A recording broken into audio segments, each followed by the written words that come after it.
The History of St. Cecelia Church, Chapter 2.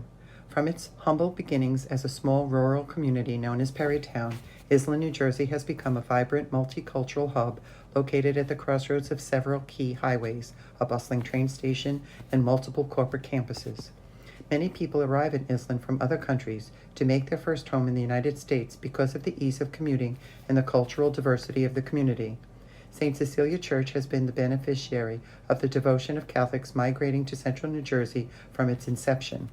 Irish immigrants working on the Freeman estates paved the way for the Catholic community which became St. Cecelia Parish.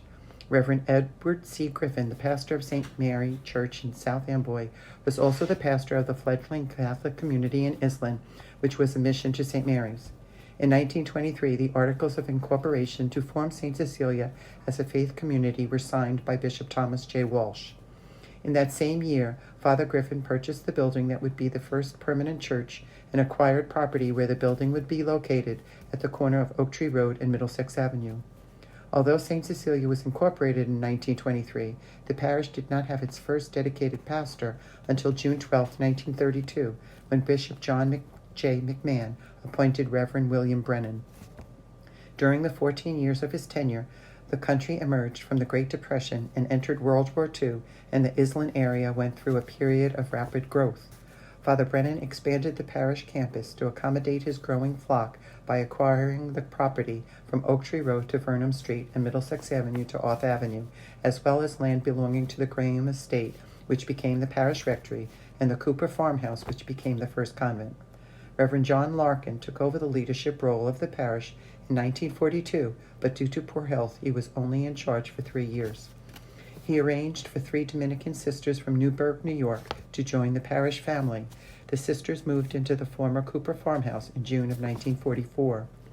In 1946, Reverend John M. Willis took over as pastor and oversaw the parish during this time of continued growth, fueled by a national post-war baby boom. The White Church, the former Nurses' Recreation Hall, could no longer support the needs of the growing parish, so Father Willis purchased a Quonset hut in November of 1948. It served as a parish hall, religious education classroom, and additional mass space. As the parish family continued to grow, the need for a school became apparent. Construction began on February 12, 1952. The combination church school building was consecrated in May of 1953. The first classes were held in September. The school quickly reached capacity, and an addition was added in 1959 to double the number of classrooms. A new convent was constructed in 1964 on the site of the old White Church. In 1981, Monsignor Willis retired after 35 inspired years at the helm.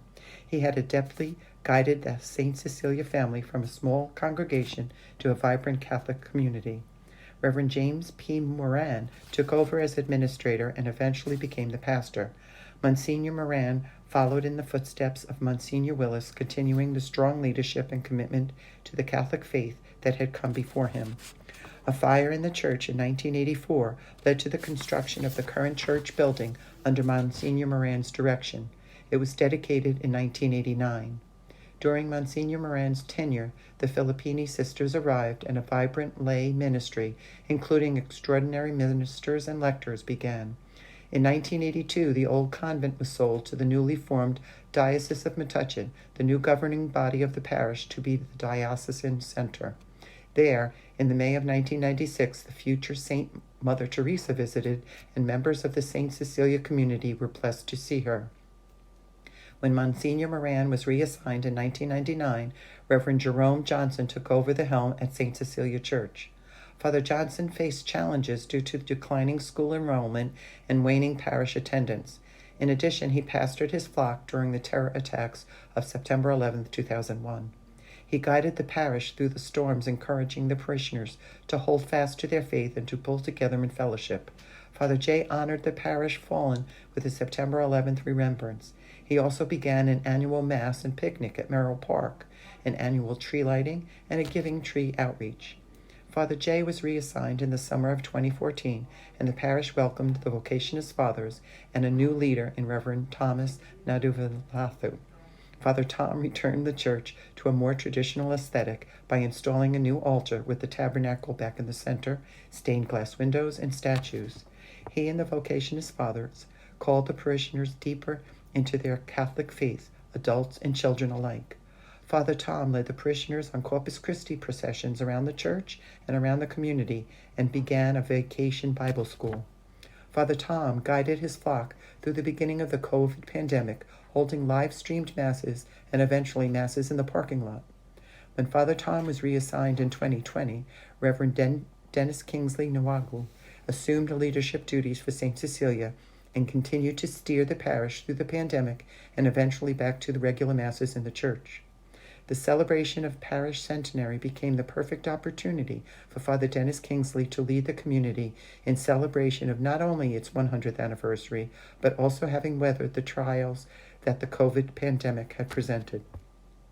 Over the past year, events such as Mornings of Reflection and the Eucharistic Miracles of the World exhibit have helped parishioners to deepen their faith, while social events such as the Centenary Celebration Kickoff Dinner Dance, a Mother's Day Tea, a baseball outing, a parish ministry fair and fun fest, a golf outing, and a bus trip to Sight and Sound have offered opportunities to work together as a parish family. For the past 100 years, the support, guidance, and leadership of many priests and bishops took a ragtag group of Irish immigrants and grew to the diverse faith community that is St. Cecelia Church.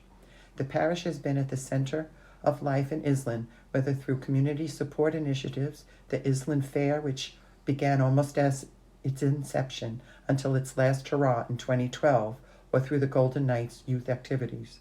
Organizations such as the Rosary Altar Society, Legion of Mary, Knights of Columbus, St. Vincent de Paul Society, and social concerns were established over the years and have exemplified the generosity and community outreach that distinguish the St. Cecelia family. The physical home and clergy of the parish have changed over the years, but the heart and soul of the faith community has remained committed to living the gospel message by worshiping God and serving others. Here's to another 100 years.